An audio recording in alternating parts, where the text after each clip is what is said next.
Kala mo naman nag-delay ng puki ng ilan? 3 segundo. Akala mo naman na-delay ng pagkatagal-tagal yun, 3 segundo.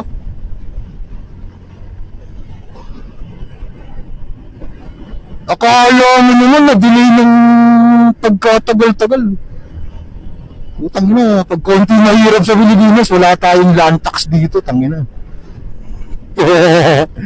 Tagal nyo naman yumaman, grabe. Utang ina, wala na, baka mawala na rin tayo income tax eh, pag walang mahirap dito eh. Tagal nyo naman yumaman, grabe. 3 segundo, na-delay ka ba? Matis not natin eh, mga pabigat lang kayo sa buwis namin pag pandemic pala, no? Mga pabigat lang naman kayo sa buwis namin pag pandemic eh.